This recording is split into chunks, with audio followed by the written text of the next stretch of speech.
body was designed for balance, to meet extraordinary levels of strength.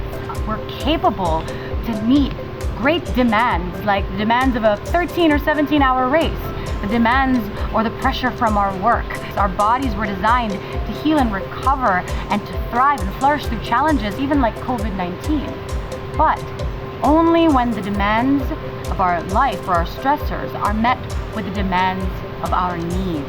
It is a basic human need to rest and to recover and replenish so that we can show up the next day to everything else that we want.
Today's workshop is all about discovering the body's superpowers for healing. We're going to learn some very simple habits, yet powerful game changers that hack into our stress and bring on that relaxation. But first, let's talk about why we struggle with rest in the first place.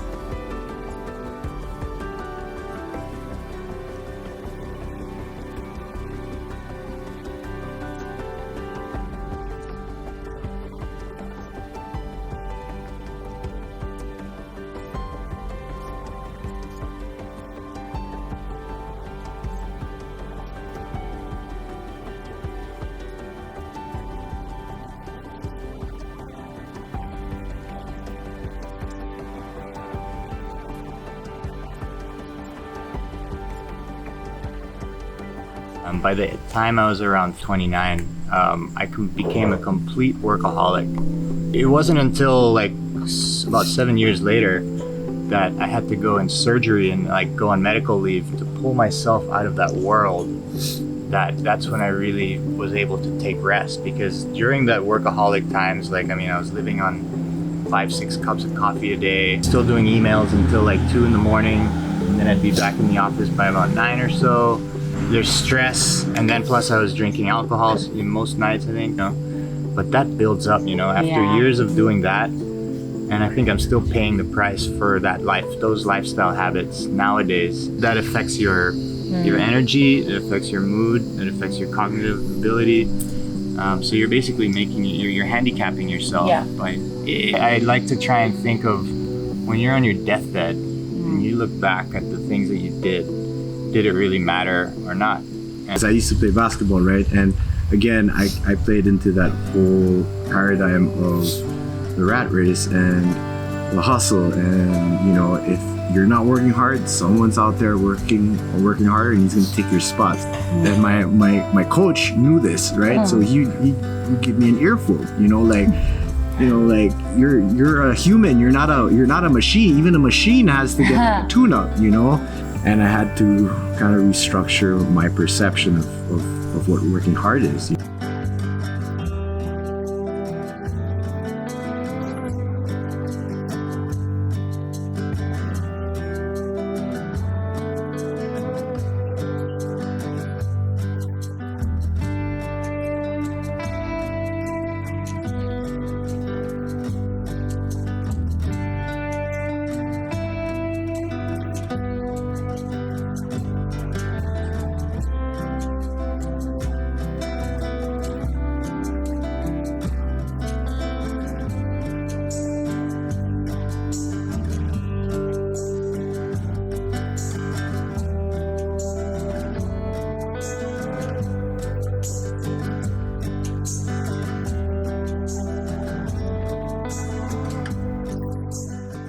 I never had a good relationship with my sleep in the past. Like I used to wear sleep deprivation as a badge because I thought that it made me feel more productive.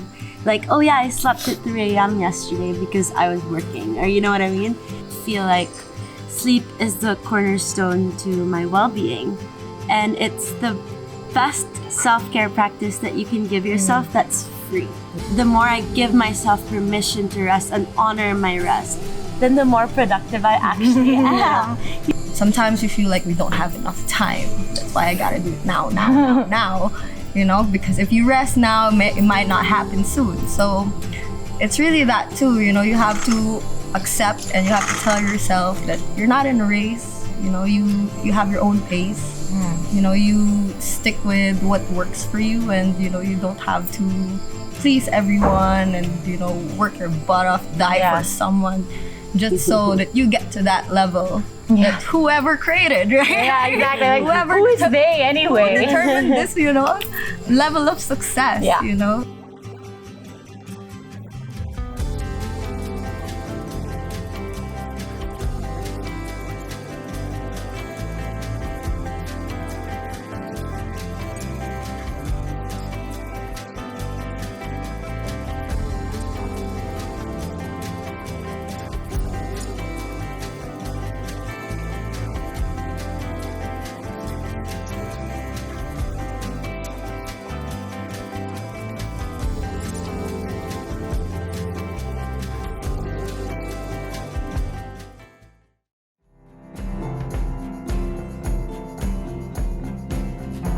To understand the importance of recovery more, it's time to hear from our scientist and expert in regenerative medicine, Dr. Benedict Valdecañas. Sleep is actually when your body secretes special hormones that helps it repair damaged tissue, injured tendons, and the such, replenish hormones even in your neurotransmitters. Studies show that your growth hormone is mostly secreted from the hours of 10 p.m. to 2 a.m. So you have to include those hours in your sleep schedule. And why is that? Because we're still animals. When the sun sets, our bodies detect that through our retina. There's a substance called melatonin that secretes from the brain. Melatonin also sets the stage for good quality sleep. And if your melatonin goes up, so does your growth hormone following. So sun sets around 6, melatonin starts secreting around 8 or 9, and then growth hormone at 10. So this is a very well orchestrated cascade of events towards healing and towards repairing. All of these things have to be taken into consideration. And if so, then your sleep will be so restful that you'll repair all the damage that happened the previous day. If not, all the damage that happened the previous day will pile up and accumulate. What kind of damage? I was training to become a doctor. I was pretty young, in my early 20s. I thought sleep was a waste of time, so I would just limit my sleep to 2 hours. By the end of my medical education, I was hypertensive.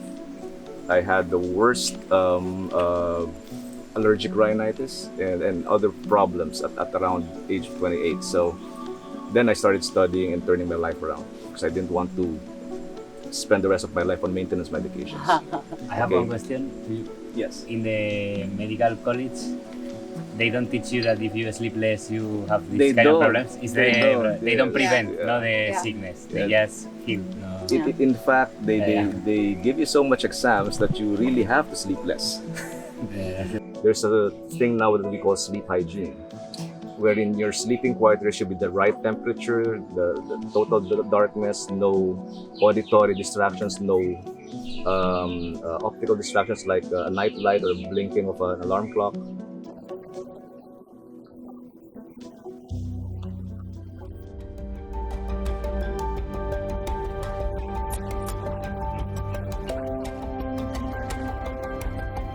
Exercise itself, actually, yeah, of course, you know, releasing endorphins and feeling better.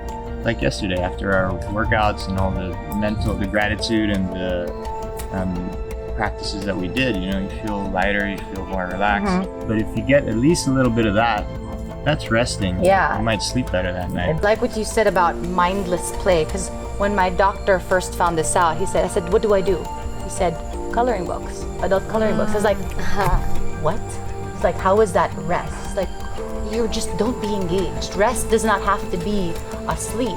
Rest can be active rest, stretching, meditating, bringing yourself into a coherent state is very restorative. So you know how when you wake up or go to bed from a long day and you feel really tired and tight? Well, stretching not only releases built-up tension in the body, but it actually triggers a surge of blood flow and oxygen, which instantly relaxes and uplifts us. Restorative stretching is how I begin and end every day. So what if you joined me? And then just bring your hands to your knees and close your eyes. Take a deep breath in through your nose. So set your intention for yourself. Take a deep breath in. Again, you can feel tightness, and that's okay. Just sending your breath. If you are, just sending your loving breath to wherever still feels tense. Encouraging that body part to relax. Take a deep breath in. Exhale, let it go.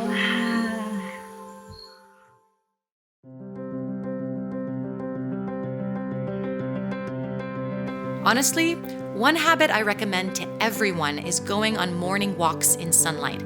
Regular movement and exposure to sunlight instantly triggers the mind and body's hormones that improve our focus, stress levels, sleep, and energy throughout the day. It's that little bit of quiet time that really fuels you to show up at your best.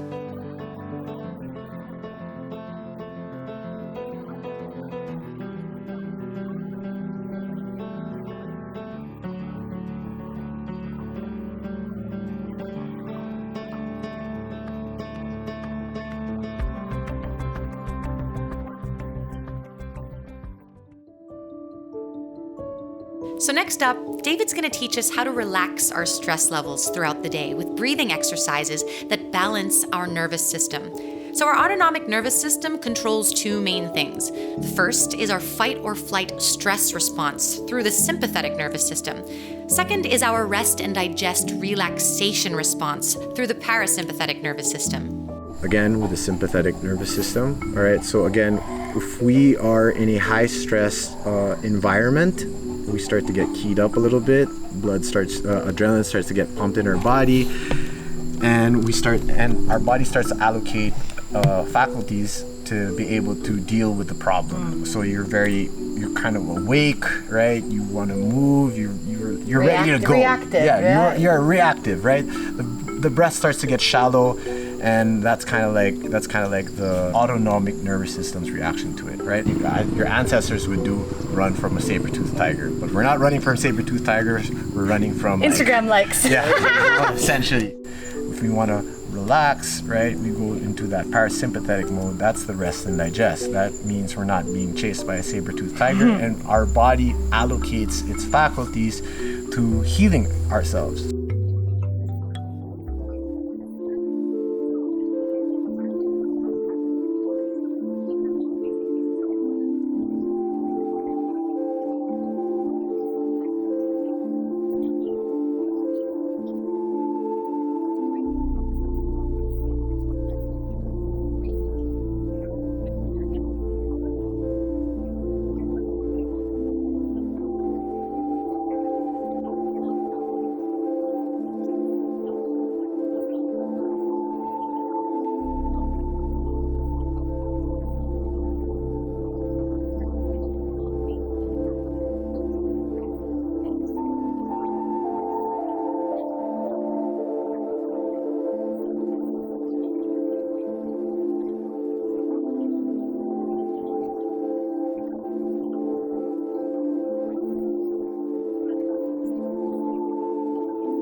So wherever you're watching this from, try and join us as David leads this breathing exercise of lengthening our exhales. And I invite you to really notice how it brings relaxation to your body and mind. Inhalation is through the nose. you have the option exhalation through the nose or through the mouth. The magic number that we're looking for is 4 seconds on the inhalation, 6 to 8 seconds on the exhalation. Hold for 3 seconds and then inhale.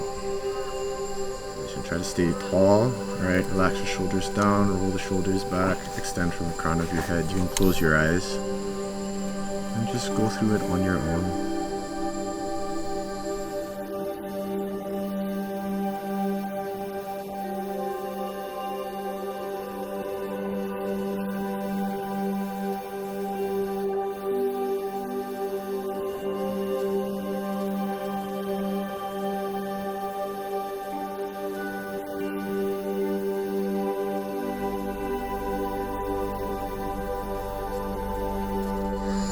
Start to breathe normally. How do you guys feel after? Yeah, I find that like every time I lengthen my exhalations, it's really that I feel more rooted and grounded. Letting it go and just sinking. Yeah, I really love it. You see how it's becoming more coherent here? Yes, yes. Wow. That's an inside look into my autonomic nervous system.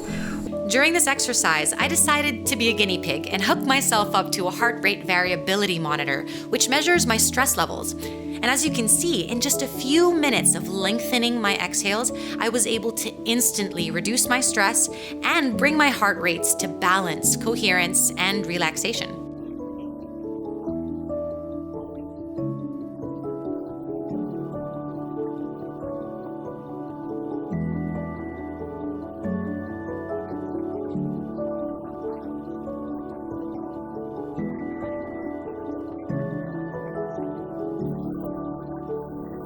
You're not a slave to your reactive nature anymore.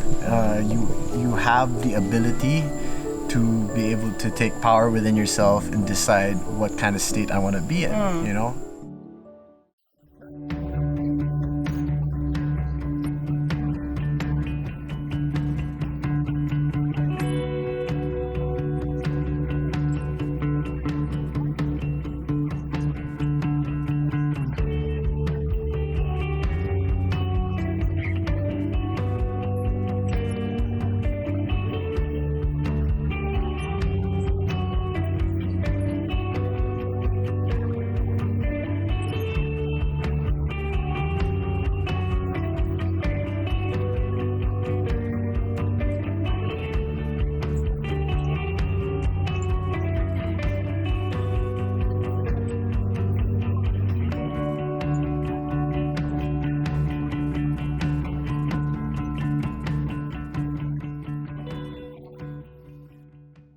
The ultimate sleep hack is Yoga Nidra meditation, which simply involves you laying down and slowly focusing your attention through the different parts of the body, from the tips of your toes to the top of your head. Yoga Nidra works by guiding our brainwave activity to what's called a hypnagogic state, which is the state that falls in between wakefulness and sleep. The hypnagogic state is so restorative that some studies say that 30 minutes of Yoga Nidra can be as restful as 2 to 4 hours of sleep. This has honestly helped me through so many sleepless nights, and I am so grateful for this practice. How awesome was that session? Who here, like, when Mina like came up and she's like, hey, you can something like lovingly open your eyes, and then like we all woke up, we're like from the deepest sleep, like, yo, Can we stay longer? There's a beautiful saying, it's an Italian saying, dolce far niente, which is the beauty of basically doing nothing. One of the things that Duad sometimes does is like, come with me, leave your phone away, and just like take your shoes off and just take a bit of a walk and just like be aware of where we are. And sometimes not even doing anything is doing so much. I love the time before going to bed because it's just like so relaxing. I just put on jazz music, light some candles, read a book, and then I do a quick meditation until I fall asleep. For me, that's really my ritual. It's just where I have it all to myself, just to like relax and I like that. Be there.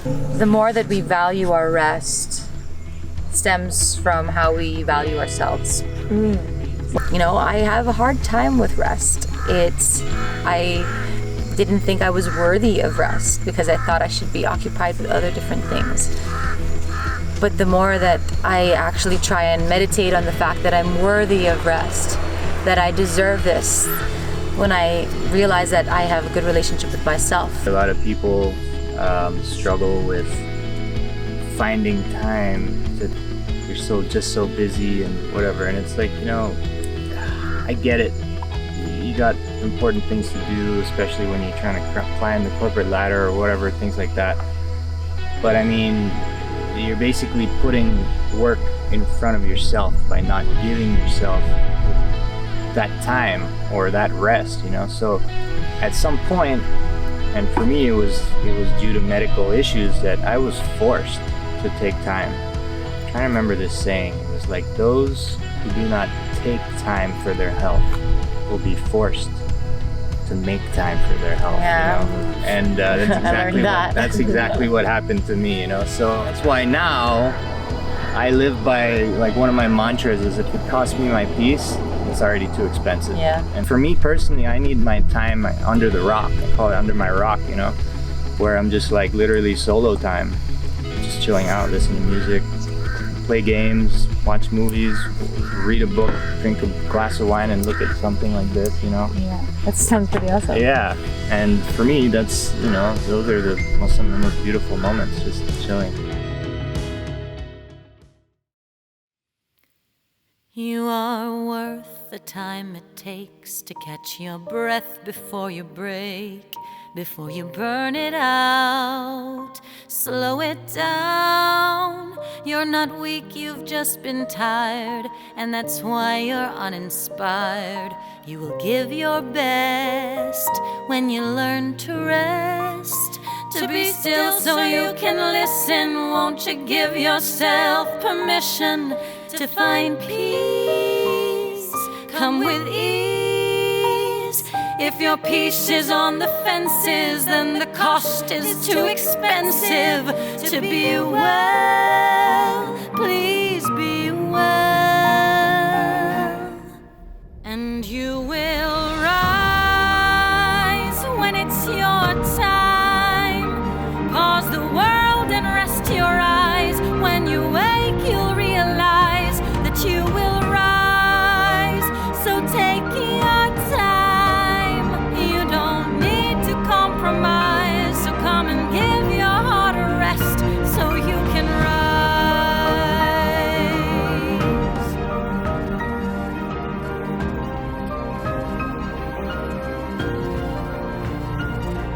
The more that we value our rest stems from how we value ourselves.